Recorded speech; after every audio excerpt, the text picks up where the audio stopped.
সাইয়েদুনা ইব্রাহিম আলাইহিস সালাম একদিন, প্রত্যেক দিন তিনি মেহমান ছাড়া কখনো খাবার খেতেন না। হযরত ইব্রাহিম আলাইহিস সালাম একদিন মেহমানের জন্য বসে আছেন, ইফতার করবেন। উনি রোজা রাখতেন। তো রোজার সময়, ইফতার করার সময় উনি আরেকজনকে ডেকে এনে একসাথে ইফতার করাইতেন। ওনার আদত ছিল উনি মেহমান নিয়ে খাবার খাইতেন, মেহমান ছাড়া কখনো খাবার খেতেন না। তো একদিন দাঁড়িয়ে আছেন, কোন মেহমান পাওয়া যায়। তারা রাস্তার সামনে দাঁড়ায় থাকতেন, মেহমান কাকে পাওয়া যায় ডেকে এনে খাওয়াবেন। চিন্তা করেন তাদের আদত কেমন ছিল। সাইয়েদুনা ইব্রাহিম আলাইহিস সালাম দাওয়াত করেন, রাস্তায় দাঁড়ায় থাকতেন কোন মেহমান আসে কিনা। অপরিচিত মেহমান আনলে ডেকে এনে তিনি খাবার খাওয়াইতেন বাড়িতে, এটা ছিল ওনার আদত। ইব্রাহিম আলাইহিস সালাম, সাইয়েদুনা ইব্রাহিম আলাইহিস সালাম একদিন দাঁড়িয়ে আছেন, কোন মেহমান উনি খুঁজে পান না। ঠিক ইফতারের সময় এসে যায়, এমন সময় একজন মেহমান পাইলেন। মেহমানকে ডেকে নিয়ে চলে আসলেন, ইফতার নিয়ে বসে গেলেন। ইব্রাহিম আলাইহিস সালাম খাবার শুরু করবেন। ইফতারের সময় হয়ে গেল, সূর্য ডুবে গেল। আল্লাহর খলিল বিসমিল্লাহ বলে রুটি মুখে নিয়ে খাবার শুরু করলেন, কিন্তু মেহমান বিসমিল্লাহ বললেন না, বিসমিল্লাহ ছাড়া খাওয়া শুরু করলেন। ইব্রাহিম আলাইহিস সালাম হাত চাপ দিয়ে ধরলেন, হাত চাপ দিয়ে ধরে বলেন, ও আল্লাহর বান্দা, তুমি খাওয়ার শুরুর আগে বিসমিল্লাহ কেন বলো নাই? বলে, আমি বিসমিল্লাহ মানি না, আমি বিসমিল্লাহ মানি না। সে অন্য ধর্মের পৌত্তলিক। বলে, ইব্রাহিম, আমি বিসমিল্লাহ মানি না। তো ইব্রাহিম বললেন, যেহেতু মানো না, তা তোমাকে খাবার দেব না, তুমি চলে যাও। ইব্রাহিম আলাইহিস সালাম মেহমানকে বিদায় করে দিলেন। আমার রব, আমার আল্লাহ বললেন, ইব্রাহিম, তুমি মেহমান কেন বিদায় করলা? বলি, ইয়া রব্বি, সে তো বিসমিল্লাহ মানে না। আল্লাহ ডাক দিলেন, ইব্রাহিম, তার এই বৃদ্ধকাল পর্যন্ত একবারও সে আমি আল্লাহকে আল্লাহ বলে ডাক দেয় নাই, কিন্তু তার পানীয়, তার খাবার, তার ক্ষুধাকে নিবারণ করেছে বলে আল্লাহ তুমি করেছো। বলে, আমাকে সে তার বৃদ্ধকাল পর্যন্ত একবারও আল্লাহকে আল্লাহ বলে ডাক দেয় নাই। আমাকে একবারও সে আল্লাহ, আমি আল্লাহকে আল্লাহ বলে একবারও ডাক দেয় নাই। তারপরও আমি তার ক্ষুধার প্রয়োজন নিবারণ করেছি, তার পানি দিয়েছি, তার নিঃশ্বাস দিয়েছি, বৃষ্টি দিয়েছি, আমি আল্লাহ সূর্যের আলো দিয়েছি। তার জীবনের সবকিছু যদি আমি আল্লাহ সব দিতে পারি, তাহলে ইব্রাহিম, তুমি কেন একবেলা তারে খাওয়াইতে পারবা না?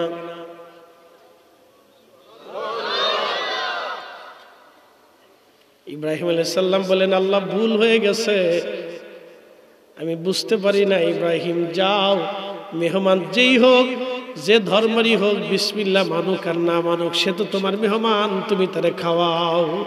একবার জোরে বলা যাবে কি মারহাবা? তেলের গাড়ি তেলে চলে,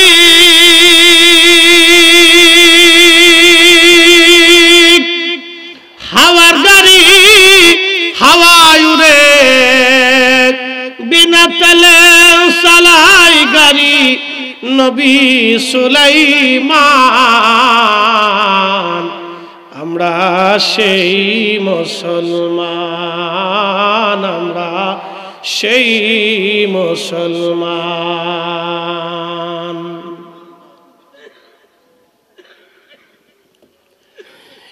কুলাউড়াবাসী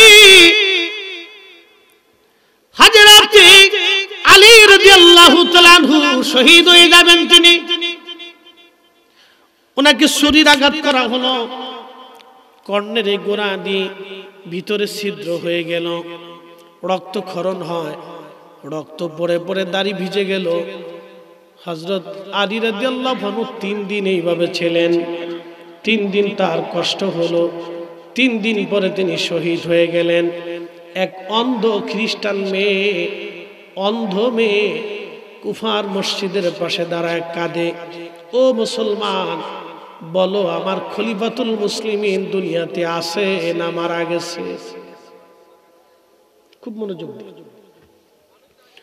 ও মুসলমান, তোমরা বলো আমার খলিফা কি দুনিয়াতে আছে না মারা গেছে?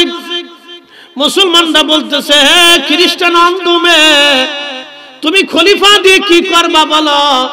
বলে, আগে বলো খলিফা আছে না মারা গেছে? বলে, খলিফা আজকে 3 দিন আহত ছিলেন, রক্তক্ষরণে তিনি সকালে ইন্তেকাল করেছেন। ফজরের পরে তার জানাজা করার পরে আমরা তাকে দাফনে কবরস্থানে নিয়ে গেছি। তিনি দুনিয়ায় নাই, দুনিয়ার থেকে বিদায় হয়ে গেছে। খ্রিস্টান মেয়েটা, অন্ধ মেয়েটা কাঁদে আর বলে, আহা, আমি যা ভেবেছিলাম তাই হয়ে গেল, আমার খলিফা নাই, আমার খলিফা চলে গেল। মুসলমানরা জিজ্ঞেস করলে, অন্ধ নারী, খ্রিস্টান তুমি, অন্য ধর্মের মেয়ে, খলিফার জন্য তুমি কাঁদো কেন? মেয়েটা কেঁদে কেঁদে বলল, দেখো, প্রত্যেক রাত্রিবেলা আমার খলিফা এই মসজিদ থেকে নামাজ পড়ে, এশার নামাজ পড়ে আমার বাড়িতে যাইতেন, আমার অভাবগুলি, প্রয়োজনগুলি তিনি মিটাইতেন, আমার ঘরে খাবার দিতেন। আমি অন্ধ, আমার দেখভাল করিয়া আমার খলিফা তারপরে বাড়ি যাইতেন। আমার খোঁজ খবর না নিয়ে আমার খলিফা বাড়ি যাইতেন না, আমার যাবতীয় প্রয়োজনগুলি মিটাই আমার খলিফা তারপরে বাড়ি যাইতেন। আজকে 3 দিন হলো আমার খলিফা আমার খোঁজ খবর নেই নাই, আমার বাড়ি যায় নাই, লোক পাঠাই নাই। তখন আমি বুঝতে পারছি আমার খলিফা আজ আর দুনিয়াতে নাই। একবার জোরে বলা যাবে কি আল্লাহু আকবার? আপনি একটু চিন্তা করেন তো। এই জন্য আল্লাহ রাসূল বলছেন, ফাআলাইকুম বিসুন্নতি ওয়া সুন্নাতিল খুলাফায়ে রাশিদিন আল মাহদিয়্যিন। তোমরা আমার সুন্নাত মানো, আমার খুলাফায়ে রাশিদিনের সুন্নাহ মানো। হযরত আলী নিজে জান্নাতি, তার স্ত্রী জান্নাতের নারীদের সর্দারিনী, তার 2টা বেটা জান্নাতের যুবকদের সর্দার, তার শ্বশুর তামাম মুলকের মালিকের মেহবুব, তার শাশুড়ি জান্নাতি,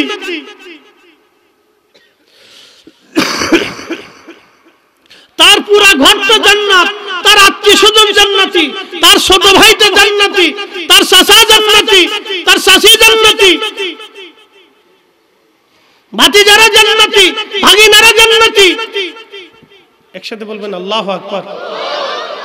এত দামি ফ্যামিলির সন্তান হওয়ার পরেও এক অন্ধ খ্রিস্টান নারীর বাড়ি ঘরে প্রত্যেকদিন খাবার দিয়ে আসতেন, খলিফাতুল মুসলিমিন হওয়ার পরেও।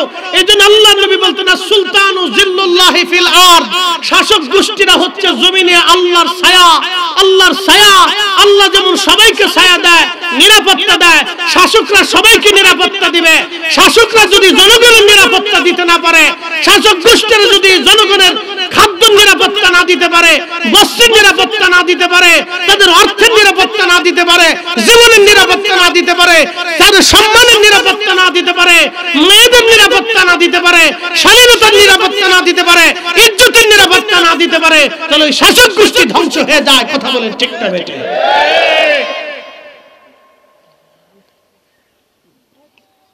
এই শাসক গোষ্ঠী কোথায় পাবেন আপনি?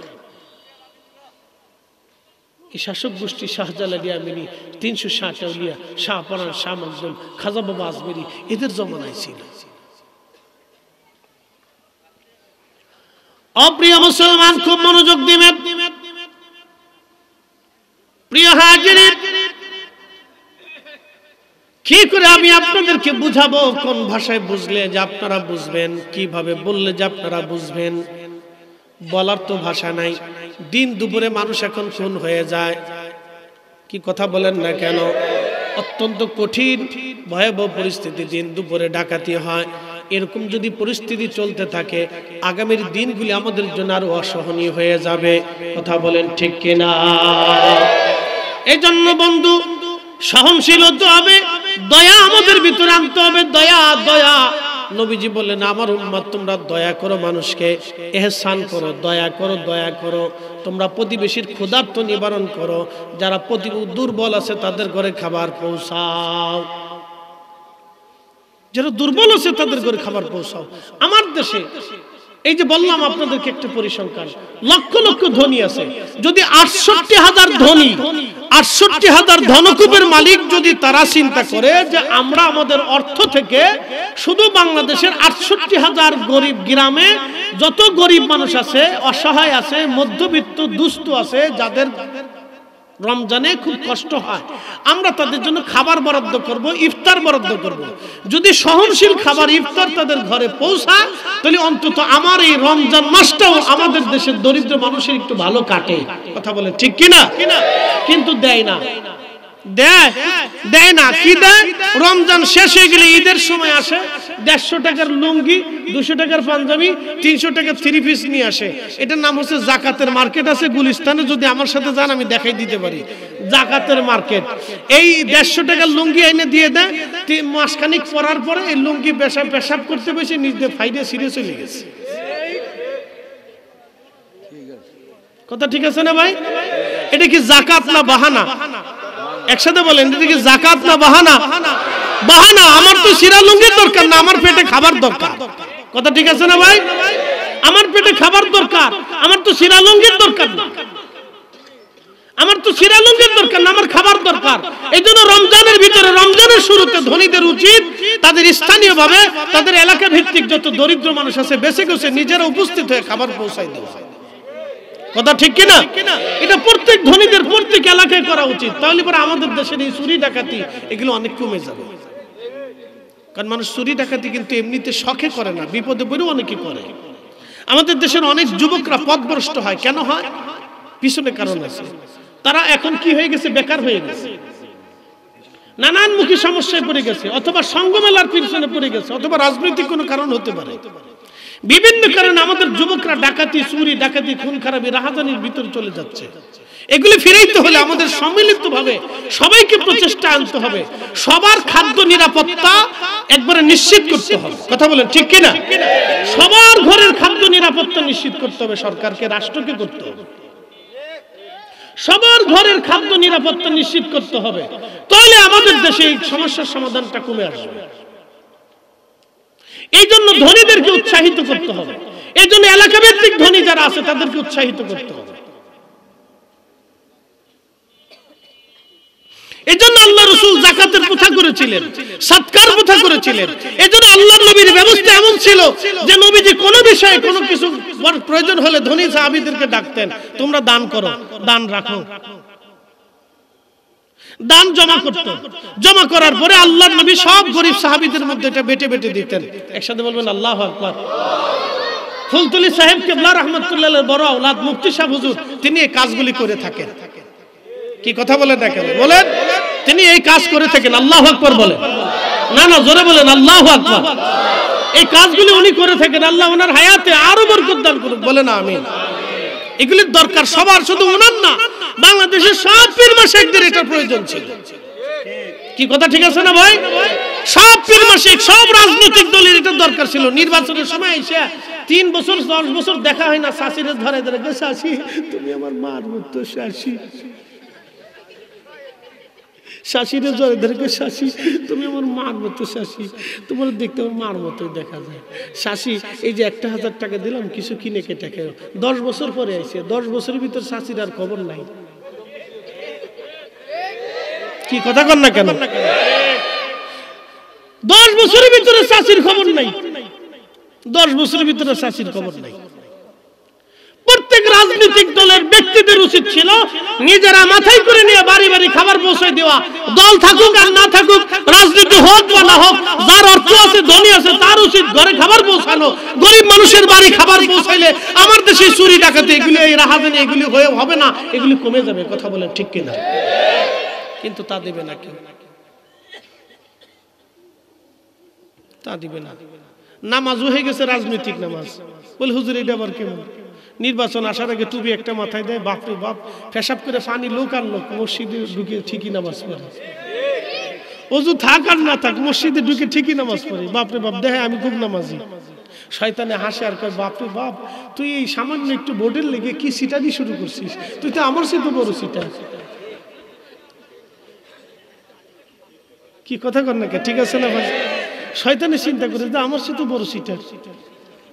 আমি 9 লক্ষ বছর ইবাদত করছি কিন্তু সিটারি করি না। শয়তান কিন্তু 9 লক্ষ বছর ইবাদত করছে বা 7 লক্ষ বছর ইবাদত করছে, সিটারি কিন্তু করে না। সিটারি না করার কারণে কিন্তু আল্লাহ তারে মুআল্লিমুল মালায়েকা বানাইছে। কথা ঠিক আছে না?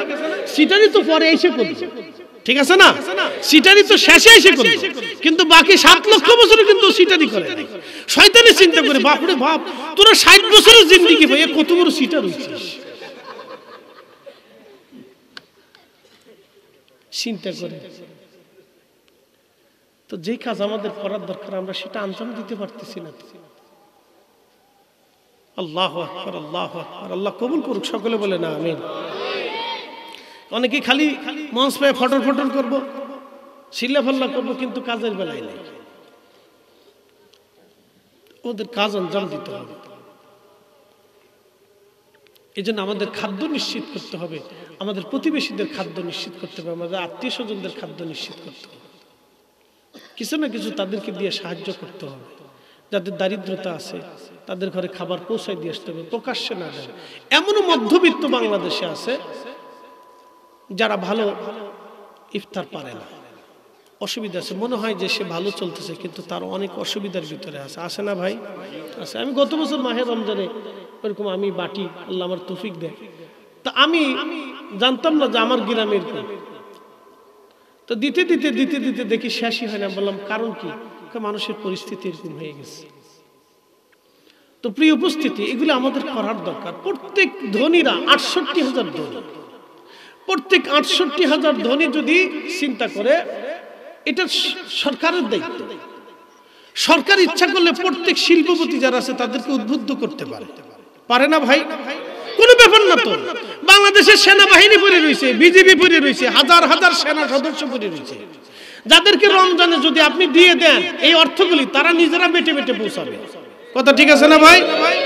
তারা নিজেরাই দিবে। সেনাবাহিনীর তো কাজ নাই। সেনাবাহিনী কি করে? সকালবেলা ট্রেনিং করে, বিকেলবেলা ট্রেনিং দেয়, তারা ট্রেনিং দ্বারা তারা সেনা ক্যাম্পের ভিতরে কাজ করে। অন্তত রমজানে তাদেরকে আমরা তো কাজে লাগাইতে পারি। বিভিন্ন প্রয়োজনে সেনাবাহিনী কাজে আসে। কথা ঠিক আছে না ভাই? দেশের স্বার্থে সেনারা কাজ করে। সেনারা তো দেশের জন্য, কথা ঠিক আছে না? দেশের নিরাপত্তার জন্য, দেশের দুর্যোগের সময়, দেশের প্রয়োজনে, দেশের স্বার্থে, দেশের নিরাপত্তা প্রয়োজনে সেনাবাহিনী কাজ করবে। করুক না, সেনাবাহিনী কাজ করবে। তাদেরকে সেনাবাহিনী যুদ্ধ করানো হয়, ট্রেনিং দেওয়া হয়, তাদেরকে বসে বসে খাওয়ানোর জন্য তো না। এখন সারা দেশের মানে নিরাপত্তা ব্যবস্থা খুব দুর্বল হয়ে গেছে। দিন দুপুরে চুরি ডাকাতি হয়, খুন খারাপি হয়। এখন সেনাবাহিনীর উচিত সারা বাংলাদেশে একবারে বাটাম চালান দেওয়া। কি কথা ঠিক আছে না ভাই? সারা বাংলাদেশে এরপরে বাটাম চালান দেওয়া সেনাবাহিনীর উচিত। প্রত্যেক অঞ্চলে নেমে নেমে বাটাম চালান দিয়ে সোজা করে একবারে ক্লিন করে পরিষ্কার করে রাখা। মুসিবতের সময় তোমার সেনাবাহিনীর দরকার। আমার যখন আরাম আছে তখন তো আর আমার সেনাবাহিনীর দরকার নাই, তারা তাদের ব্যারাকে ফিরে চলে যায়। কিন্তু আমার যখন বিপদ, দুর্যোগ হোক, প্রাকৃতিক দুর্যোগ হোক, রাষ্ট্রীয় দুর্যোগ হোক, রাজনৈতিক দুর্যোগ হোক, তখন তো সেনাবাহিনীর দরকার। কথা ঠিক আছে না ভাই? প্রাকৃতিক দুর্যোগ, রাজনৈতিক দুর্যোগ, রাষ্ট্রীয় দুর্যোগ, অর্থনৈতিক দুর্যোগ, সামাজিক দুর্যোগ, যেই দুর্যোগে বাংলাদেশে আসুক সেই সময় তো সেনাবাহিনীর প্রয়োজন। তো সেই সময় সেনাবাহিনী আমার দেশে কাজ করবে। আমি তো তাছাড়া ওনাকে চাচ্ছি না, তারা আমাদেরকে সাহায্য করবে। তো এই বাংলাদেশের সরকার যদি চিন্তা করে যে ৬৮,০০০ গ্রামে বাংলাদেশের ৬৮,০০০ শিল্পপতি বাংলাদেশে যারা আছে তাদের বরাদ্দ করতে হবে রমজান মাসে। কি কথা ঠিক আছে না? সারা বছর তারা ব্যবসা করে, রুটি রুজি করে, তারা এই ৬৮,০০০ গ্রামে ৬৮,০০০ বরাদ্দ করবে। এত হাজার, এত শত, এত হাজার কোটি টাকা তাদের বরাদ্দ করে দিবে। তারা রমজানে সরকার ইচ্ছা করে তাদেরকে বলবে আপনারা দিয়ে দেন। তখন এই সম্পদগুলি বরাদ্দ করার পরে তারপরে এই চাল ডাল কি পরিমাণে একজন দরিদ্র মানুষ পাবে, সেনাবাহিনীর আওতাধীন দিয়ে দিবে। অমুক থানা, অমুক উপজেলা সেনাবাহিনী চলে যাবে। তারা নিজেরা যায় বাইটা বাইটা জিজ্ঞেস করে তারা নিজেদের পদ্ধতি মতো তারা পৌঁছাই দিয়ে আসবে। এলাকার মানুষের সাহায্য নেবে, ইমাম সাহেব হুজুরের সাহায্য নেবে। কথা ঠিক আছে না ভাই? মসজিদ কমিটির সাহায্য নেবে, তাহলে কিন্তু সহজ হয়ে যাবে। ইমাম সাহেব হুজুর, মসজিদ কমিটি এরা যদি সাথে থাকে, এলাকার আলেম ওলামা যদি সাথে থাকে, তাহলে পরে একবারে নিশ্চিন্নভাবে কোনো দুর্নীতি হবে না, কোনো স্বজনপ্রীতি হবে না। হবে কি ভাই? স্বজনপ্রীতি হবে না। কারণ ইমাম সাহেব চিন্তা করবে যে আমার এই মুসল্লি তো দরিদ্র আছে, কেন ইমাম সাহেবরা সবার বাড়ি বাড়ি ঘুরে, তারা জানে কার কি হাল হাকিকত, কার কি অসুবিধা সুবিধা আছে। কথা ঠিক আছে না ভাই? ইমাম সাহেবরা জানে, এলাকার মানুষ যারা মসজিদ পরিচালনা করে তারা জানে। তারা চিন্তা করবে যে না, আমরা এই গরিব মানুষের মধ্যে বন্টন করব। তারা সরকারের কাছে, সেনাবাহিনীর কাছে লিস্ট পাঠাবে, তাহলে আর আমাদের দেশে কোনো বিশৃঙ্খলা হয় না। আর যদি রাজনৈতিক ব্যক্তিত্বদের কাছে দিয়ে দেন, আমি তাদের দুর্নাম করবো না, আল্লাহ তাদের সাহায্য করে, আমরা দোয়া করি। কিন্তু অনেকে আছে স্বজনপ্রীতি করে। কথা সহজ, কাজ সহজ, কিন্তু কাজে পরিণত নাই। সমস্যা হলো এখানে।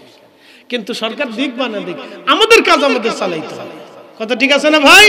আল্লাহ আমাদের কবুল করুক। সকলে বলে না আমিন। না আরেকটু জোরে বলে না আমিন। একটু জবান খুলে মোহাব্বতে আল্লাহুম্মা সাল্লি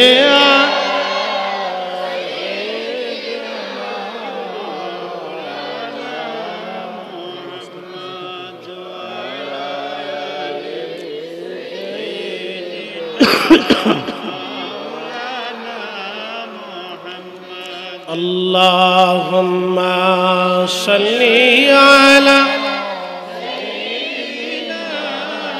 Maulana Muhammad wa ala ali Sayyidina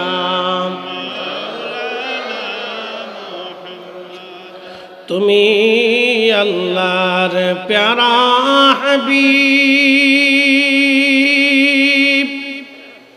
তোমার তুলনা নাই কেউ আর তোমার মতো আকাশ ভ্রমণ করেনি কোন পয়গম্বর আল্লাহুম্মা সাল্লি আলা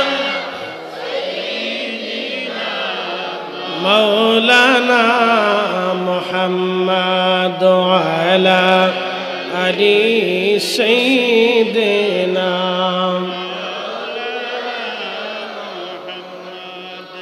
প্রিয় উপস্থিতি ঈমান ইহতিজাবের সাথে যারা রোজা রাখবে আল্লাহর নবী বললেন তাদের জীবনের গুনাহগুলি আল্লাহ maaf করে দিবে এখন রোজা রাখলো মিথ্যাও বলল রোজা কি ঈমান ইহতিজাবের সাথে হবে একসাথে বলেন হবে হবে না রোজা রাখলো আবার মিথ্যা বলল রোজা রাখলো ফায়সা কথা বলল রোজা রাখলো গালিগালাজ করলো রোজা রাখলো মানুষকে ধোঁকা দিল এমন রোজা ঈমান ইহতিসাবের সাথে হবে না অতএব এই রোজা শুধুমাত্র না খেয়ে থাকবে কোনো কাজে লাগবে না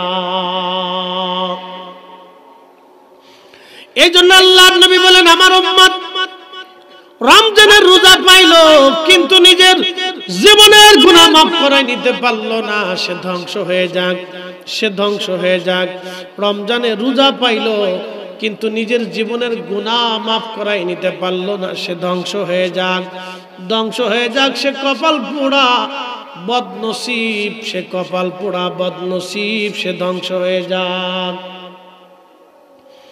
বন্ধুগণ খুব মনোযোগ দিবেন এরপরে নবীজি বললেন আমান কামা রমাদানা ঈমানা ওয়া ইহতিসাবান গুফিরা লাহু মা তাকাদ্দামা মিন যামবিহি যে ব্যক্তি মাহে রমজানে রাত জেগে দাঁড়ায় নামাজ পড়বে সারা রমজানে রাত জেগে ইবাদত করবে তারাবির নামাজ পড়বেন ঠিক মতো তারাবির নামাজ ঠিক মতো 5 ওয়াক্ত নামাজ এবং রাত্র জাগরিত হয়ে যারা তারাবির নামাজ পড়বে নবীজি বললেন তার আগের জীবনের সব গুনাহগুলি আমার আল্লাহ maaf করে দেবে একবার জোরে বলা যাবে কি মারহাবা কি নামাজ তারাবি এখন বলেন কয় রাকাত জোরে বলেন আমাদের দেশে একদল আদা জল খেয়ে লাগছে 8 টাকা তার বানাইতেই হবে মনে হয় যে ওরে শয়তানে টেন্ডার দিয়ে দিছে মনে হচ্ছে আজাজিলে তারে টেন্ডার দিছে ওর 8 টাকার তারাবির নামাজ বানাইতেই হবে সেই জন্য সে যত যুক্তি তর্ক আছে সব যুক্তি তর্ক সে উত্থাপন করছে এখন আমি আপনাদেরকে দলিলা দিল্লা যুক্তি তর্ক কিচ্ছু দেব না শুধু একটা প্রশ্ন বলবো 360 জন আল্লাহর ওলি তিনারা কি হক না বেহক না জোরে বলেন না একসাথে বলেন হক না বেহক তিনারা যে নামাজ আনছিলেন এটা কি সত্য না মিথ্যা তিনারা যে কালেমা এনেছিলেন এটা সত্য না মিথ্যা তিনারা যে দ্বীন এনেছিলেন এটা সত্য না মিথ্যা তো তিনারা যদি 8 টাকা তারাবির নামাজ যদি সত্যই 8 টাকা হতো তাহলে 360 জন আল্লাহর ওলি এই জমিনে 8 টাকা তারাবির নামাজ বাস্তবায়ন করে প্রতিষ্ঠিত করে রেখে যাইতেন যেহেতু ওনারা 20 টাকা তারাবির নামাজ এই জমিনে প্রতিষ্ঠিত করছে অতএব আমরাও জানি তারাবির নামাজ 20 টাকা এটাই চূড়ান্ত এর নিচে পড়লে ঈমান ইহতিসাবের সাথে তারাবির নামাজ আদায় হবে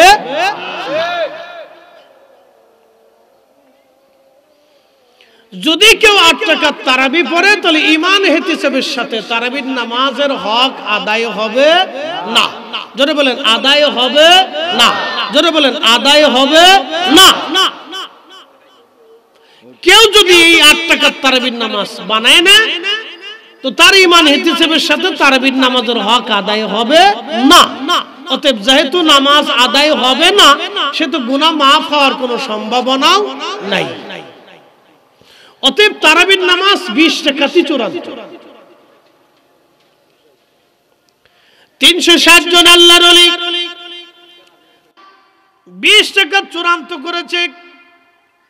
20 রাকাত তারাবির নামাজ তারা চূড়ান্ত করেছে। 20 রাকাত তারাবির নামাজ চূড়ান্ত, এটাই চূড়ান্ত ফয়সালা। একটু জোরে সে পড়ি আল্লাহুম্মা সাল্লি আলা। জি ইমাম সাহেব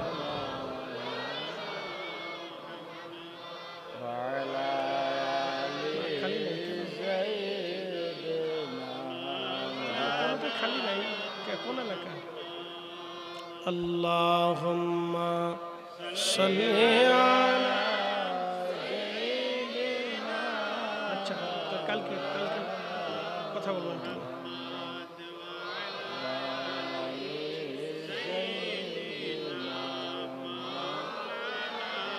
খালি না মেসিং করে দিতে পারি। আল্লাহুম্মা সাল্লি আলা সাইয়্যিদিনা মাওলানা মুহাম্মাদ ওয়া আলা আলি সাইয়্যিদিনা মাওলানা। 3 নম্বর আল্লাহর নবী বলেন, ও আমার উম্মত, লাইলাতুল কদরের রাত্রিবেলা কেউ যদি ঈমান ও ইহতিসাবের সাথে রাত জেগে ইবাদত করে, আমার আল্লাহ মা তাকাদ্দামা মিন যামবিহি, তার জীবনের সমস্ত গুনাহ আল্লাহ মাফ করে দেবে। একবার জোরে বলা যাবে কি মারহাবা। এখন লাইলাতুল কদর কখন আসবে? প্রিয় নবীকে জিজ্ঞেস করল, ইয়া রাসূলুল্লাহ, লাইলাতুল কদরের রাত কখন পাওয়া যায়? নবীজি বলেন, মাহে রমজানের শেষ 10 দিনে বেজর রাত্রিবেলা তোমরা মাহে রমজান কদরের রাত্রিবেলা তালাশ করো। ইন্না আনজালনাহু ফি লাইলাতিল কদর, নিশ্চয়ই কদরের রাত্রিবেলা আল্লাহ কোরআন নাজিল করেছেন। কদরের রাত্রিবেলা কোরআন এসেছে। এই কদরের রাত্রিবেলা আমার আল্লাহ কোরআন নাজিল করেছেন। এই জন্য কদরের রাত এত বড় দামি। আল্লাহ কোরআনে বলেন, লাইলাত ওয়া মা আদরাকা মা লাইলাতুল কদর। নবীজি আপনি কি জানেন লাইলাতুল কদর কি? লাইলাতুল কদরি খায়রুম মিন আলফি শাহর, সেটা 1000 মাসের চাইতে উত্তম আমার উম্মতের ভিতরে, আমার বান্দাদের ভিতরে। লাইলাতুল কদরের এক রাত্রিবেলা কেউ যদি ইবাদত করে, আমি রব্বুল আলামিন 1000 মাসের চাইতে বেশি পরিমাণে নেক আমার বান্দার আমল নামায় লিখে দেব। একবার জোরে বলা যাবে কি সুবহানাল্লাহ। তবে 4টে সহিহ হাদিসেও আসছে 26 তারিখ দিন যায় রাত, এটাও কদরের রাত, এটাও হাদিসে আসছে। 4টে সহিহ হাদিসে আসছে। ইমাম তহাবি লিখছেন শারহে মানিল আসারের ভিতরে একটা বিশুদ্ধ হাদিসে আসছে। এরকম 4টে হাদিসে আসছে যে 26 তারিখ দিন যায় রাত্রেও কদরের রাত, এটাও হাদিসে আসছে। তবে একবারে নিরবিচ্ছিন্নভাবে নিশ্চিন্তভাবে মাহে রমজানের শেষ 9 বিজর রাত্রিগুলিতে যদি আপনি জেগে জেগে ইবাদত করেন তাহলে কদর রাত আপনি নিশ্চিন্ত পেয়ে যাবেন, তাতে কোনো সন্দেহ নেই। আর এই রাত্রিবেলা যদি আপনি ঈমান ও ইহতিসাবের সাথে জেগে ইবাদত করেন তাহলে আপনার জীবনের সমস্ত গুনাহগুলি আল্লাহ মাফ করে দেবে। একসাথে বলা যাবে না সুবহানাল্লাহ? তাহলে মাহে রমজানে আমাদের অধিক পরিমাণে ইস্তিগফার করার দরকার, দোয়া করার দরকার, কান্নাকাটির দরকার, ক্ষমা চাওয়ার দরকার। কথা ঠিক আছে না ভাই? আর বেশি বেশি পরিমাণে রোজাদারকে ইফতার করানোর প্রয়োজন। যদি সুযোগ সুবিধা হয় তাহলে এলাকার হয়তো দরিদ্র মিসকিন আশেপাশে খুঁজে খুঁজে আত্মীয় স্বজন আগে দেখবেন যে আপনার আত্মীয় স্বজনের মধ্যে দরিদ্র কারা আছে। যারা দরিদ্র আছে তাদের ঘরে খাবার নিশ্চিত করবেন এবং তারপরে দেখবেন আপনার প্রতিবেশীদের মধ্যে দরিদ্র কারা আছে। তাদের মধ্যে আপনি মাহে রমজানে খাবার নিশ্চিন্ত করবেন। এরপরে আপনার গ্রামের ভিতরে দেখবেন কারা দরিদ্র আছে, আপনি তাদের মধ্যে খাদ্য নিশ্চিত করবেন, তাদের ঘরে খাবার পৌঁছাবেন রমজানে। আল্লাহ আমাদের প্রত্যেকের তৌফিক দিক, সকলে বলে না আমি। আমরা এই কাজগুলি করব, এই কাজগুলি আমাদের আঞ্জাম দেওয়ার দরকার, তাহলে আমাদের গুনাহ মাফ হবে না। রমজান পাইলেন কিন্তু গুনাহ মাফ করাইতে পারলেন না, এর চাইতে বড় ব্যর্থতা আর জীবনে কিছু নাই। এই জন্য প্রথম মিম্বরে কদম রাখার পরে নবীজি বললেন, সাহাবীরা রে, আমি প্রথম মিম্বরে কদম রাখছি, ঠিক তখনই জিবরাইল আলাইহিস সালাম এসে বলেন, ইয়া রাসূলুল্লাহ, যে মাহে রমজান পাইল কিন্তু নিজের জীবনের গুনাহ মাফ করাইয়া নিতে পারল না, সে ধ্বংস হয়ে যায়। তাহলে তিনটা কাজ করলে জীবনের গুনাহ মাফ হবে। এক নম্বরে মাহে রমজানে রোজা রাখতে হবে ঈমান ইহতিসাবের সাথে, পরিপূর্ণ ইয়াকিনের সাথে, বিশ্বাসের সাথে, মহাব্বতের সাথে।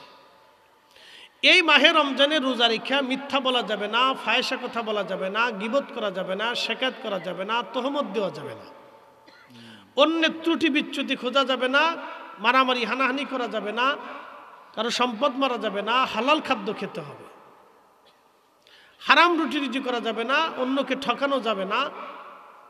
এই মাহে রমজানে জেনা করা যাবে না, জেনার লিপ্সা আনা যাবে না, কোনো নারীর দিকে ফায়সা কাজ করা যাবে না, খারাপ ভাষা ব্যবহার করা যাবে না, মিথ্যা বলা যাবে না।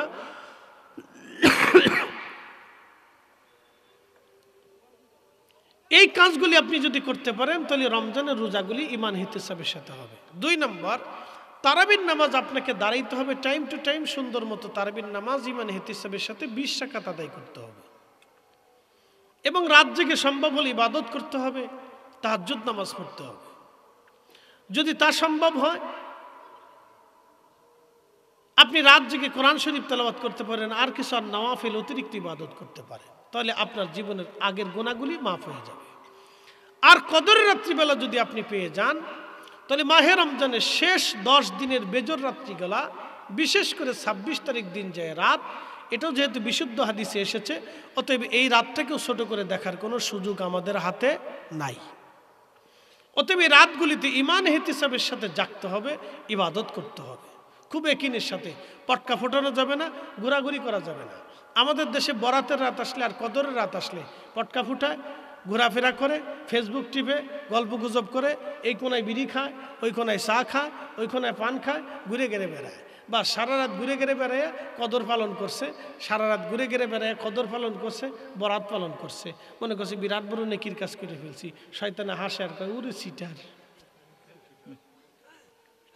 এভাবে অনেক নেকির কাজ করে ফেলছি। আসলে মূলত তা না। ঈমান ইহতিসাবের সাথে রাত্রি যাপন করতে হবে, ঈমান ইহতিসাবের সাথে, অত্যন্ত বিনয়ের সাথে এবং ইয়াকিনের সাথে, বিশ্বাসের সাথে, ঈমানের সাথে মহাব্বত নিয়ে এই রাত্রিগুলি ইবাদত করতে হবে। তাহলে 3 সময়, রোজা, তারাবি, কদর, রোজা, তারাবি, কদর। এই 3টা করতে যে আবার চিন্তা করেন না যে বাকি ফরজ নামাজগুলি ছেড়ে দেব, না না না। রমজান তো রমজান, রমজানে একটা ফরজ, অন্য সময় 70টা ফরজ। রমজানে একটা নফল, অন্য সময় ফরজের সমতুল্য। একসাথে বলা যাবে না সুবহানাল্লাহ? মনোযোগ দেন। এখন যদি আপনি 1 টাকা দান করেন তাহলে 700 টাকার সওয়াব পাবেন। আর রমজানে যদি দান করেন তাহলে বিগয়রি হিসাব, আস-সাওমুলি ওয়া আনা আযিবিহি। রমজানে যদি আপনি দান করেন, আল্লাহ রাসূল বলতেছেন, আল্লাহ বলেন রমজানের রোজা আমার জন্য প্রতিদান আমি আল্লাহ নিজে দিয়ে দিব। কত দিব? কোনো হিসাব দিলাম না, বিগয়রি হিসাব দিব। আমার যত খুশি মন চায় তত বেশি দিয়ে দেব। আসতে হয়ে গেল না? জোরে বলেন। আল্লাহ কি কৃপণ? আল্লাহর কি অভাব আছে? আল্লাহর দিলে কি লজ আছে? তাহলে আল্লাহ যখন দেয় তখন বুঝতে হবে যে অগণিত দেয়। কথা ঠিক আছে কিনা? তাহলে রমজানে বেশি বেশি দান সৎকা করব। কোন সময় দান সৎকা করব? রমজানে বেশি বেশি দান সৎকা করব। প্রিয় উপস্থিতি, মাহে রমজানে অত্যধিক পরিমাণে দান সৎকা করবেন, অধিক পরিমাণে নেকের কাজ করবেন। আপনি এই রমজান আসলে রোজা ছেড়ে দেওয়া যাবে না, প্রস্তুতি নিয়ে ফেলে দেন। একটা রোজা কাজা করা যাবে না। রমজানের যেই কথাগুলি বললাম সেগুলি আপনারা করবেন। আল্লাহর নবী বললেন, আমি দ্বিতীয় মিম্বারে কদম রাখলাম। যখন দ্বিতীয় মিম্বারে কদম রাখছি তখন জিবরাইল আলাইহিস সালাম বলেন, ইয়া রাসূলুল্লাহ, যে আপনার নাম শুনলো কিন্তু দুরূদ শরীফ পড়ল না, সে ধ্বংস হয়ে যাক। যে আপনি নবীর নাম শুনলো কিন্তু আপনি নবীর শানে দুরূদ শরীফ পড়ল না, সে ধ্বংস হয়ে যাক। যে আপনি নবীর নাম শুনলো কিন্তু দুরূদ পড়ল না, সে ধ্বংস হয়ে যাক। আল্লাহর নবী বলেন আমিন। তার মানে নবীজির নাম শোনার পরে দুরূদ পড়া লাগবে। দুরূদ দুরূদ দুরূদ। সর্বশেষ ছোট্ট দুরূদের নাম সাল্লাল্লাহু আলাইহি ওয়াসাল্লাম। আপনি যেই দুরূদ শরীফ পড়তে পারেন সেই দুরূদ আপনি পড়বেন। আপনার যেটা খুশি আপনি সেটা পড়বেন, কোনো নিষেধ নাই। আপনার যেই দুরূদ খুশি আপনি সেটা পড়বেন। দুরূদ ইব্রাহিমই পড়তে হবে এমন কোনো বিষয় না। দুরূদ ইব্রাহিম ছাড়া অন্য কোনো দুরূদ হবে না, তাও কোনো মাসালা না। এগুলি ভ্রান্ত মাসালা। সাহাবা ইকরাম জিজ্ঞেস করলো, নাহনু সাল্লাইনা ফি সালাতিনা ইয়া রাসূলুল্লাহ, নবীজি আমরা নামাজের ভিতরে কিভাবে আপনার প্রতি দুরূদ পড়ব আপনি শিখিয়ে দেন। তখন নবীজি এই দুরূদ শরীফটা শিক্ষা দিলেন, যে দুরূদ ইব্রাহিম যেটা আমরা পড়ি, নাম দুরূদ ইব্রাহিম। আসলে মূলত এটা দুরূদ ইব্রাহিম, ইব্রাহিম আলাইহিস সালামের দুরূদ না। দুরূদটা তো আমাদের রসুলের দুরূদ, কথা ঠিক কিনা? আল্লাহর নবী নিজে দয়া করে ইব্রাহিম আলাইহিস সালামের নাম বসিয়ে দিয়েছেন। এর পিছনে কারণ আছে। কারণ হলো নবীজি সবসময় ইব্রাহিম আলাইহিস সালাম দাআ ইব্রাহিম খলিলুল্লাহ, নবীজি বলতেন আমি ইব্রাহিম আলাইহিস সালামের দোয়া। এর অর্থ হচ্ছে ইব্রাহিম আলাইহিস সালাম প্রত্যেক দোয়াতে দোয়া করতেন, আল্লাহ তুমি আমার নসলে আখিরি নবী পাঠাও, আল্লাহ তুমি আমার নসলে আমার বংশে আখিরি নবী পাঠাও। কারণ আখিরি নবীর ইজ্জত সমস্ত ১৬ লক্ষ নবীরে যাহা দিয়েছে, আমার নবীরে আল্লাহ তার চাইতে ৭০ গুণ বেশি দিছে। একসাথে বলবেন আল্লাহু আকবার। সমস্ত নবীর উম্মতরে আল্লাহ যা দিছে, আমার নবীর উম্মতরে আল্লাহ ৭০ গুণ বেশি দিছে। আসতে বললেন কেন? আমাদেরকে আল্লাহ কি দিছে? ৭০ গুণ বেশি দিছে। কত গুণ বেশি দিছে? ৭০ গুণ বেশি দিছে দেখে লাইলাতুল কদর পাইছেন, নালি লাইলাতুল কদর পাইতেন না। ৭০ গুণ বেশি দিছে দেখে রমজানে ১ রাকাত নামাজ পড়লে, এই নফল পড়লে অন্য মাসের ফরজের সমান পাইছেন। একটা ফরজ করলে অন্য মাসে ৭০টা ফরজের সমান পাইছেন। ৭০ গুণ বেশি দিছে দেখে রমজানে আল্লাহ আপনার জীবনের গুনাহ মাফ করাই দিবে। আল্লাহর নবী বলেন, উম্মত তোমরা শোনো, ৫টা জিনিস মাহে রমজানে আল্লাহ আমার উম্মতরে বিশেষভাবে দিছে, যা অন্য কোনো উম্মতরে আল্লাহ দেয় নাই। তার ভিতরে একটা হচ্ছে মাহে রমজানে আমার উম্মতের মুখ দিয়ে যে গন্ধ আসে, এই গন্ধটা আল্লাহর কাছে মিশকের চাইতে বেশি ঘ্রাণ। একসাথে বলবেন আল্লাহু আকবার। এখন প্রশ্ন, আল্লাহ কি গন্ধ শুকে? আল্লাহ কি গন্ধর দরকার? আল্লাহ গন্ধ শুকে না, বরং এই গন্ধটা কেন আসে? ক্ষুধার্ত থাকার কারণে এই গন্ধটা আসে। দেখবেন মানুষ ক্ষুধার্ত থাকলে মুখ থেকে গন্ধ আসে, তো এটা হলো ক্ষুধার গন্ধ, এটা মুখের গন্ধ না। ক্ষুধা সন্ধ্যার সময় দেখবেন গন্ধর তাপমাত্রাটা বেশি বাড়ে, কারণ কি? সে ক্ষুধা, পেটে কিছু নাই, এই জন্য গন্ধ আসে, নিঃশ্বাসে গন্ধ আসে, ক্ষুধার থাকার কারণে। এটা হলো ক্ষুধার গন্ধ। তো এই গন্ধটা আল্লাহর কাছে প্রিয় কেন? এই গন্ধের বিনিময়ে আল্লাহ তাকে এত সুগন্ধি দিবে, বেহেশতে এত মর্যাদা আল্লাহ দিবে, যে যার আল্লাহর কাছে এত পছন্দ লাগে, ভালো লাগে, যে আমার বান্দা ক্ষুধার্ত আছে, কারণ আমি আল্লাহর ভয়ে আছি। একসাথে বলবেন আল্লাহু আকবার।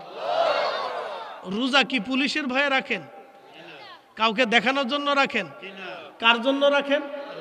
কারণ রমজান মাসে আপনি যদি পালায় পালায় খাবার খান কেউ দেখবে না, পালায় পালায় যদি পানি খান তো কেউ দেখবে না। তো রমজানের রোজাটা শুধুমাত্র আল্লাহর জন্য হয়। নামাজ কিন্তু রাজনৈতিক নামাজ আছে, নামাজ কিন্তু বিয়েই নামাজ আছে, নামাজ কিন্তু সামাজিক নামাজ আছে, নামাজ কিন্তু ঠেলার নামাজ আছে। বলে ঠেলার নামাজ কি? ঠেলার নামাজ হচ্ছে যে সালিশ দরবারে বসে এখন যদি নামাজ না পড়ে তাহলে মানুষ কি বলবে, এটার নাম ঠেলার নামাজ। রাজনৈতিক নামাজ হলো নির্বাচনে আসছে, ভোট যদি নামাজ না পড়ি মানুষ ভোট দিবে না, এটা হলো রাজনৈতিক নামাজ। বিয়াইয়ের নতুন বিয়াই বেদ গেছে, যদি নামাজ না পড়ে তো বিয়াই মন্দ বলবে, এই জন্য এটার নাম দিছি বিয়াই নামাজ। কি কথা ঠিক আছে না? কিন্তু রোজা কিন্তু বেআই রোজা নাই, কারণ রোজা আল্লাহর জন্যই রাখে। যে রাখে সে আল্লাহর জন্যই রাখে। কথা ঠিক আছে না ভাই? সে কার ভয়ে রাখে? আল্লাহর ভয়ে রাখে। যে রাখে সে আল্লাহর ভয়ে রাখে, কারণ সে পলায় খাইতে পারে, গোপনে বাসার ভিতরে খাইতে পারে, রুমের তালা মেরে দিয়ে পানি খাইতে পারে, ভাতও খাইতে পারে, কেউ দেখবে না। এই জন্য রোজা আসাউমুলি ওয়া আনা আজিবিহি, রোজা আমি আল্লাহর জন্য, অত প্রতিদান আমি আল্লাহ নিজে দিয়ে দেব। আল্লাহু আকবার। এই জন্য রোজাদারকে কেউ যদি খাওয়া, তাহলে আল্লাহ রাসূল বলছেন আমি কিয়ামতের ময়দানে তোমাকে হাউজে কাউসারের পানি পান করাই দেব। প্রিয় উপস্থিতি হাজিরিন, আল্লাহর নবী বললেন দুরূদ শরীফ। তো আমাদের নবীর ইজ্জত আল্লাহ এত পরিমাণে দিলেন, এই ইজ্জত দেখে ইব্রাহিম খলিলুল্লাহ শুধু দোয়ার মধ্যে বলতেন আল্লাহ আপনি আমার নসলে আখিরি নবী পাঠাবেন, আমার বংশে আপনি আখিরি নবী দিবেন, আল্লাহ আপনি আমার বংশে আখিরি নবী পাঠাবেন। কেন? আখিরি নবীর ইজ্জতের দিকে তাকাইয়া ইব্রাহিম নিজের বংশের দিকে নিসবত করলেন, এই জন্য যাতে উনার বংশের মর্যাদা বেড়ে যায়। কারণ সব বাবা চায় আল্লাহ আমার ছেলেটাকে আপনি মানুষের মতো মানুষ বানান, আমার ছেলেটারে নামাজি বানান, আমার ছেলেটারে ভদ্র বানান। কোনো বাবা কয় না আল্লাহ আমার ছেলেটারে চোর বানান, কয়? কোনো বাবা কি বলে আল্লাহ আমার ছেলেরে ডাকাত বানান, আমার ছেলেরে লুচ্চে বানান? কেউ কয় না। সবাই চায় আল্লাহ আমার সন্তানটারে নামাজি বানান, আমার সন্তানটারে তুমি আবেদ বানান। সব বাবা দোয়া করে। তো ইব্রাহিম আমার নবীর ইজ্জত দেখে আল্লাহর বলতেছেন আল্লাহ তুমি আমার নসলে আখিরি নবী পাঠাও। তা আল্লাহ তার দোয়া কবুল করলেন। একসাথে বলবেন আল্লাহু আকবার। আল্লাহ তার কি করলেন? দোয়া কবুল করে নিয়ে ইব্রাহিম আলাইহিস সালামের নসলে আমার নবীরে পাঠাইলেন। এই জন্য ইব্রাহিম আলাইহিস সালামের দুইজন স্ত্রী, আমাদের দুইজন মা, একজন আম্মাজান সারা, আম্মাজান হাজেরা। আম্মাজান সারার গর্ভে হযরত ইসাক আলাইহিস সালাম, হযরত ইসাক আলাইহিস সালামের একটা বেটার নাম ইয়াকুব আলাইহিস সালাম। ইয়াকুব আলাইহিস সালামের আরেক নাম ছিল ইসরাইল। এই ইসরাইল থেকে বনি ইসরাইল। এই ইয়াকুব আলাইহিস সালামের যত বংশ সবাইকে বনি ইসরাইল বলা হয়। এই বনি ইসরাইলের ভিতরে আল্লাহ নবী পাঠাইছেন ৭০,০০০। আর এই বনি ইসরাইল ইয়াকুব আলাইহিস সালাম মসজিদে বাইতুল আকসা প্রতিষ্ঠিত করেছেন, তৈরি করেছেন। ওনার এই মসজিদে ৭০,০০০ নবী আসছে, নবী নামাজ পড়ছে, কিন্তু বাইতুল আকসাতে আপনি রিয়াজুল জান্নাহ নাই। রহস্য দেখে যাবেন। বাইতুল আকসাতে ৭০,০০০ নবী নামাজ পড়লো, কিন্তু বনি ইসরাইলের ৭০,০০০ নবী বাইতুল আকসায় নামাজ পড়ছে, কিন্তু আপনি রিয়াজুল জান্নাহ পাবেন না। আর আমার নবী একা মসজিদে নববীতে নামাজ পড়েছেন, হুজরা থেকে মিম্বর, মিম্বর শরীফ থেকে হুজরা শরীফ, গেছেন আইছেন আসছেন, গেছেন গেছেন আইছেন আসছেন গেছেন। যাওয়া আসার কারণে ওই জায়গাটুকুন আল্লাহ বলছেন রিয়াজুল জান্নাহ, জান্নাতের বাগান বানাই দিলাম। আরো জোরে, আরো জোরে, আরো জোরে।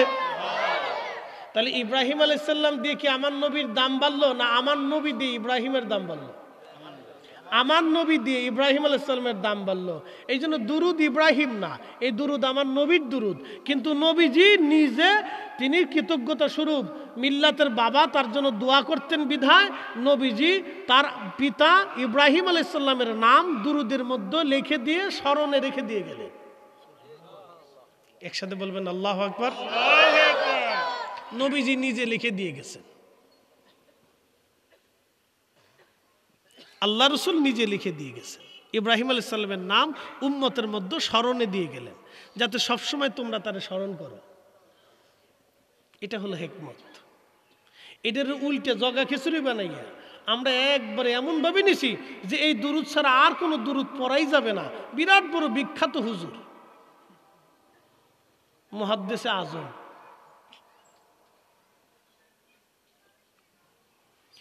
এ মুসলমান খুব মনোযোগ দিবেন।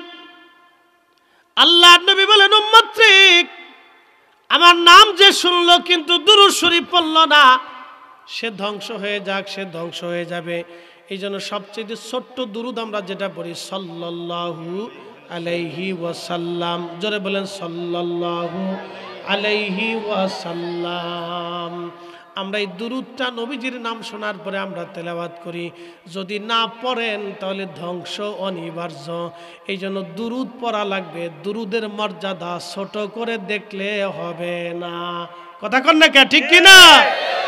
দুরুদের মর্যাদা ছোট করে দেখলে হবে না। মৌমাছির দলেরা নবীজির সামনে দিয়ে উড়িয়ে যায়। আল্লাহর নবী বললেন, মৌমাছি দাঁড়াও।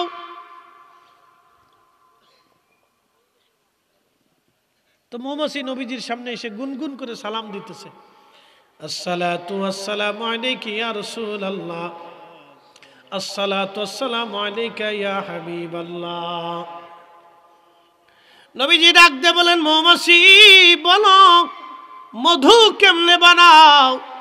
মৌমাছি বলে, ইয়া রাসূলুল্লাহ, বিভিন্ন ফুল থেকে মধু আনি, রস নিয়ে আসি। কোন ফুলের রস তিতা, কোনোটা লুনতা, কোনোটা টক, কোনোটা মিষ্টি, কোনোটা পাইনসে। এক এক ফুলের রস এক এক রকম।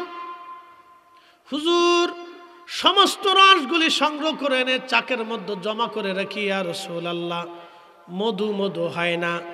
নবীজি যখন আমরা মৌমাছিরা ওই চাকের উপরে ঘুরি আর আপনি নবীর দুরূদ শরীফ পড়ি, আমরা চাকের মধ্যে ঘুরি আর আপনি নবীর দুরূদ পড়ি,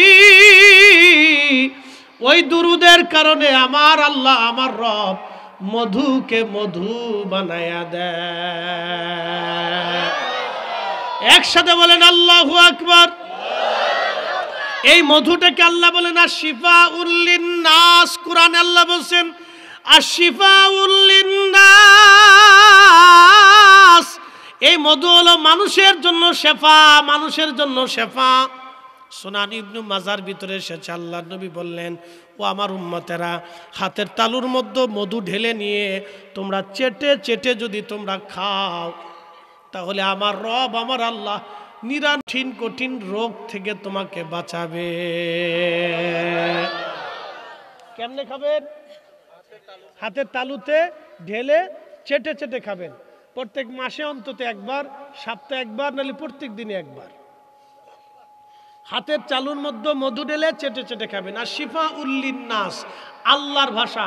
পৃথিবীর সমস্ত বিজ্ঞানী যদি এক জায়গা আনেন, চেষ্টা করান যে বিজ্ঞানীরা তোমরা তোমাদের সমস্ত মেধা দিয়ে এক ফোঁটা মধু বানাই দেখাও, পৃথিবীর সমস্ত বিজ্ঞানী চেষ্টা করলেও আল্লাহর দেওয়া মৌমাছি যেইভাবে মধু বানাইছে এইভাবে মধু বিজ্ঞানীরা বানাইতে পারবে না।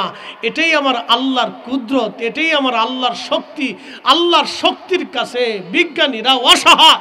কথা বলে ঠিক না বেটি? মনে রেখেন, এই জন্য দুরুদ। তাহলে মৌমাছি যদি নবীজির দুরুদ পড়িয়া মধু বানায়, শাইখ আব্দুল হক মুহাদ্দিস দেহলভী মাদারিজুন নবুয়াতের মধ্যে লিখেছেন, নবীজির দুরুদ শরীফ পড়ে যদি মৌমাছি মধু বানায়, তাহলে আমাদের বাড়ি ঘরে দুরুদ শরীফের আওয়াজ আসলে, তেলাওয়াত হলে, মিলাদ হলে বাড়িতে বরকত আসে না? কি একসাথে কথা কেন জোরে বলেন, বরকত আসে না? তাহলে বাড়ি বাড়ি মিলাদ দোয়া দুরুদ হবে নি? জোরে বলেন, বাড়ি বাড়ি মিলাদ দোয়া দুরুদ হবে নি? আল্লাহ কবুল করুক, বলেন আমিন।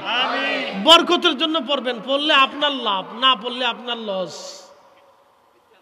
মনে রাখেন, সবাই নিজের লাভ বুঝে, পাগলও নিজের লাভ বুঝে। বলে হরেন মারবেন, দেখবেন পাগল রাস্তা থেকে সরে দাঁড়ায়। পাগল জানে যে এখন আমি গাড়ির নিচে পড়ে যাবো, সরে দাঁড়ায়। পাগল এটা বুঝে। টাকা দিবেন, পাগল টাকা চিনে। খাবার দিবেন, পাগল খাবার চিনে। পাগলও নিজের লাভ বিচরে তালাশ করে, সবাই লাভ খুঁজে। তাহলে দুরুদে যেই লাভ, এই লাভটা আপনাদের দরকার। মৌমাছি মধু বানায় নবীর দুরুদ দিয়ে, তাহলে আপনি চিন্তা করেন এই দুরুদে বরকত কত। অতএব এই দুরুদ আপনারা বাড়ি বাড়ি চালু রাখবেন, বেশি বেশি পড়বেন। আল্লাহ এত পরিমাণে বরকত দিবে যে বরকত শূন্য হবেন না কখনো। যে কোনো কাজের আগে আপনি দুরুদ দিয়ে যদি চালু করেন, আল্লাহ রসুলকে দুরুদ হাদিয়া পাঠান, আল্লাহ ওই কাজের ভিতর অবারিত বরকত দিয়ে দেয়। এটা মনে রাখবেন। 3 নাম্বার, আল্লাহর নবী বললেন, আমার উম্মতরা আমি 3 নাম্বার মিম্বারে সিঁড়িতে কদম রাখছি।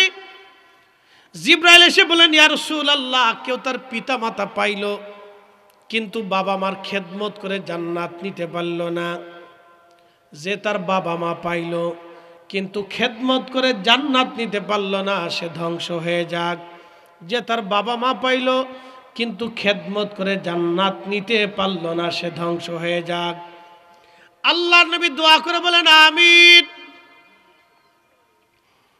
বাবা মা পাইল কিন্তু খেদমত করে জান্নাত নিতে পারে নাই, কপাল পোড়া সন্তান। আমি বলে দিয়ে যাই বন্ধু, আপনার মা আপনার পিছনে মিনিমাম 15 বছর আপনার পিছনে পরিশ্রম করছে।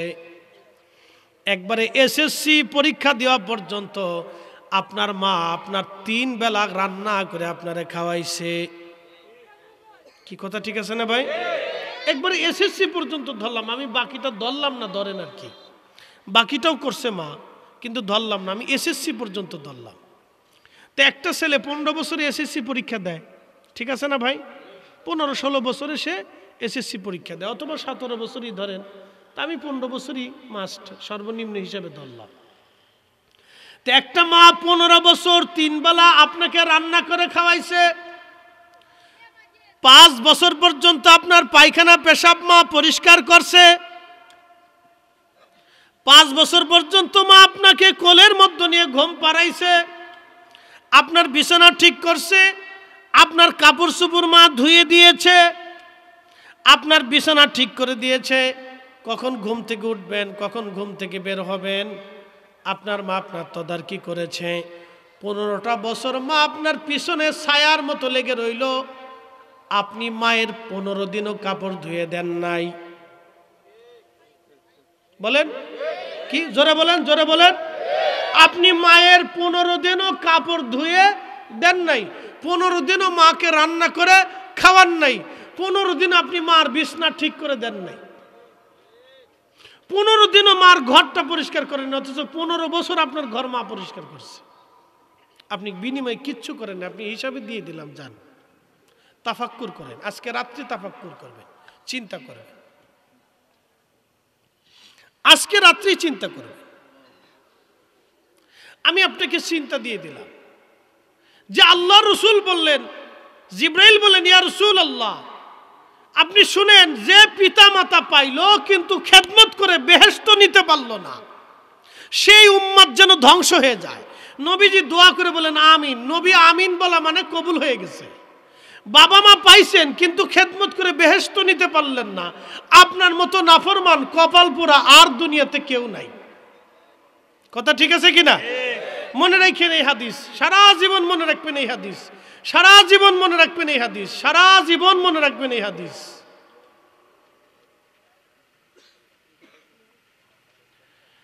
কুলাউড়াবাসী মনোযোগ দিবেন। বাবা মা পাইলেন কিন্তু খেদমত করে বেহেশত নিতে পারলেন না, আপনি ধ্বংস হয়ে যান, ধ্বংস হয়ে যাবেন আপনি। 15টা বছর বাবা আপনার জন্য পরিশ্রম করলেন, বাজার আনলেন, চাকরি করলেন, ব্যবসা করলেন, রক্তপানি করলেন। 15টা বছর বাবা শীত দেখে নাই, গ্রীষ্ম দেখে নাই, বর্ষা দেখে নাই। আপনার জন্য 40 বছর বাবা পরিশ্রম করেছে, 40 বছরও মা পরিশ্রম করেছে। বিনিময়ে বাবার বৃদ্ধকালে 2টা কথা বেশি বললে আপনি বলে ফেলেন বাবা বুড়া হয়ে গেছে, বেশি জ্ঞান জ্ঞান জ্ঞান জ্ঞান করে, বাবা বুঝে না। কিন্তু আপনি কি কখনো দেখেছেন যার ছোট্ট বাচ্চা আছে, বাচ্চা দেখবেন বারবার বাবাকে জিজ্ঞেস করে, বাবা এটা কি, ওটা কি, সেটা কি, এটা কেমনে করে, সেটা কেমনে করে, এটা কেমনে খায়, কেমনে করে, কোলে নিতে হবে, বিস্কুট আনতে হবে, ওইটা আনতে হবে, কখন আসবা। কত কথা বাবাকে আপনি বলছেন, বিরক্ত হয় নাই। কত কথা মার সাথে বলেছেন, মা বিরক্ত হয় নাই। মা আপনাকে কথা বুলিয়ে বুলিয়ে বুলিয়ে বুলিয়ে মা আপনাকে কথা শিখিয়েছে। আজকে মা 2টা কথা বেশি হয়, আপনার কাছে বিরক্তি লাগে, ইস, আর আপনি ভাবতেছেন বেহেশত পেয়ে গেছেন না, ইস। মানুষ বড় অকৃতজ্ঞ, মানুষ বড় অকৃতজ্ঞ।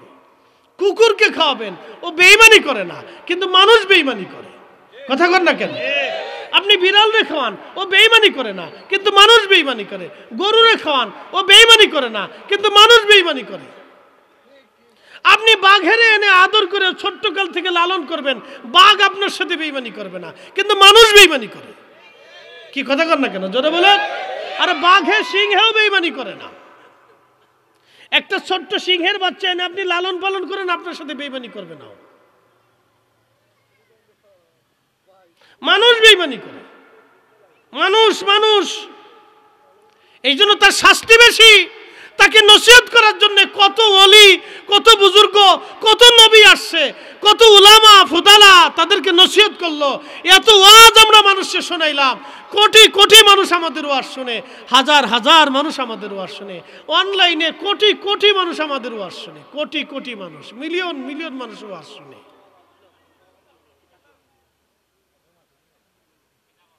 ইয়া রব্বি ইয়া আল্লাহ, 40টা বছর একটা মা সন্তানের পিছনে লেগে রইল। আল্লাহর নবী বলেন, উম্মত রে, তোমরা শোনো, তুমি তোমার বাবা মাকে পাইছো বৃদ্ধকালে, কিন্তু খেদমত করে তুমি বেহেশত নিতে পারো নাই, তোমার মতো হতভাগা আর কেউ নাই। আমার ওয়াজ যদি বুঝেন, তাহলে এই ওয়াজগুলি আজকে বুঝে যাওয়াটা জরুরি। ওয়াজ বুঝে যাওয়াটা জরুরি, বাড়ি পর্যন্ত নেওয়াটা জরুরি। বাবা মা যদি বৃদ্ধ থাকে, পরম আদর করবেন, পরম যত্ন নিবেন, পরম ভালোবাসা দিবেন। যে ভালোবাসা ছোট্ট গেলে আপনাকে দিয়েছিল, তার চাইতে বেশি ভালোবাসা দেওয়ার চেষ্টা করবেন বাবা মাকে, তার চাইতে বেশি ভালোবাসা বাবা মাকে দেওয়ার চেষ্টা করবেন। তারা যে সময় যা খেতে চায় আপনি তাকে তাই খাওয়াবেন। খেতে না চাইলেও জিজ্ঞাসা করবেন, বাবা কি খাইতে মন চায়, কি পড়তে মন চায়, কোন কাপড়টা ভালো লাগে, মা তোমার কি প্রয়োজন আছে, দেখভাল করবেন। এগুলি খেয়াল রাখবেন, এগুলি আমাদের জরুরি, প্রয়োজন হয়ে গেছে। আল্লাহর নবী বলেন, উম্মত, তুমি যদি পিতামাতা বৃদ্ধকালে পাইছো কিন্তু খেদমত করে বেহেশত নিতে পারো নাই, তাহলে তুমি ধ্বংস, তুমি ধ্বংস, তোমার সব শেষ। কাবার ইমাম হলেও শেষ, মদিনার ইমাম হলেও শেষ, বাইতুল আকসার ইমাম হলেও শেষ, বাইতুল মুকাররমের ইমাম হলেও শেষ, বড় মুহাদ্দিস হলেও শেষ, মুফতি আজম হলেও শেষ, ৩৬,০০০ বছর হজ করলেও শেষ, মক্কা শরীফের খাদেম হলেও শেষ, সারা জিন্দেগি মসজিদ পরিষ্কার করলেও শেষ। কথা বুঝাইতে পারছি আপনাকে? কথা ক্লিয়ার? ৪০ বছর বক্তব্যের ওয়াজের জীবনী হলেও শেষ, ৪০ বছরের তাহাজ্জুদ থাকলেও শেষ। কথা ক্লিয়ার? বুঝে যাওয়াটা জরুরি। ভাই আমার, মাহে রমজান আসতেছে, আপনার দরিদ্রতা আসুক, অসুবিধা নাই। বাবা মাকে খাওয়াইলে কেউ অভাবী হয় না, তার রিজিক বাড়ে। খাইতে না চাইলেও খাবার কিনে নিয়ে যাবেন। কোথার থেকে কিছু আনলে আগে আব্বা আম্মার হাতে দিবেন, কোথার থেকে কিছু নিয়ে আসেন আগে বাবা মার হাতে দিবেন। প্রশ্ন রাখতে পারেন, ফরিদি হুজুর, জীবনে সর্বনাশ করে ফেলছি, আব্বা আম্মা তো কবরে চলে গেছে, এখন আমাদের উপায় কি হবে? আমরা তো এরকম খেদমত করতে পারি নাই। আল্লাহ নবী একটা রুখসত আপনার জন্য রেখে দিয়েছে। বলে, কি রুখসত? নবীজি বলেন, উম্মত রে, তোমার আব্বা আম্মা কবরে চলে গেছে, তুমি টেনশন নিও না, চিন্তা করিও না, তুমি তোমার বাবা মার জন্য অধিক পরিমাণে দোয়া করো। যদি দোয়া করতে পারো, তাহলে কিয়ামতের ময়দানে তোমাকে তোমার বাবা মার বাধ্য সন্তান হিসেবে, খেদমত গুজারি সন্তান হিসেবে আল্লাহ কবুল করে নেবে। আসতে হয়ে গেল না? জোরে বলেন সুবহানাল্লাহ। এই দোয়া কোরআন খতম দিয়া, জিকির আজগার করে, আলেম ওলামা ডাকিয়া, তলবে ইলম ডাকিয়া, কালেমা খতম দিয়া, বাড়িতে মিলাদ দিয়া, তারপরে দোয়া করাবেন, মসজিদে করাবেন, নিজে করবেন। রাব্বির হামহুমা কামা রাব্বায়ানি সগীরা। বেশি বেশি দোয়া করবেন, বেশি বেশি দোয়া করবেন। যারা দোয়া মানে না ও নাফরমান, যারা দোয়া বন্ধ করে দিয়েছে ও নাফরমান, যারা দোয়া বন্ধ করার জন্য উঠে পড়ে লাগছে ও নাফরমান, ওরা শয়তানের দালাল। কথা বলেন ঠিক কিনা?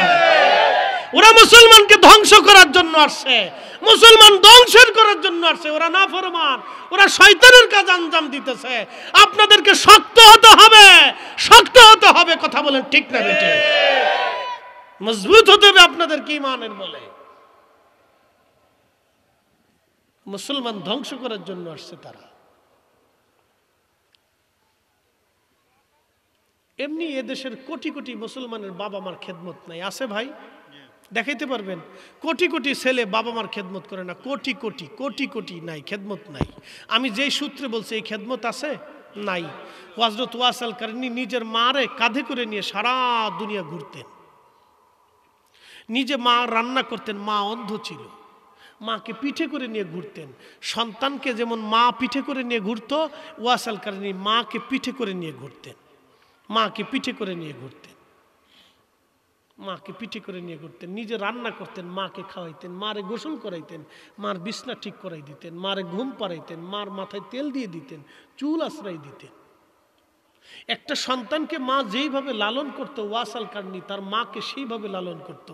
নবী বললেন তার এই খেদমতটা আল্লাহর কাছে এত পছন্দ যে আল্লাহ তাকে মুস্তাদাবাত দাওয়া বানিয়ে দিলেন। সে যা চাবে আল্লাহ তাই দিবে, যা চাবে আল্লাহ তাই দিবে।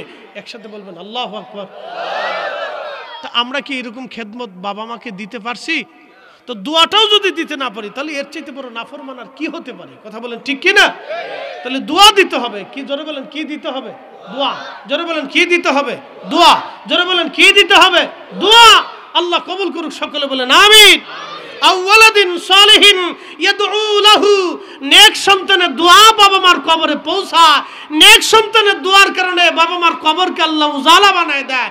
অতএব সন্তান যদি দোয়া না করে তো সন্তানকে আল্লাহ কিয়ামতের ময়দানে নাফরমান হিসেবে উঠাবে। এই জন্য বেশি বেশি দোয়া করবেন। যারা দোয়া বন্ধ করতে চায় ফতোয়াদের বিরুদ্ধে, ওদের ফতোয়ার গোষ্ঠী কিলাইতে হবে। কথা বলেন ঠিক কিনা?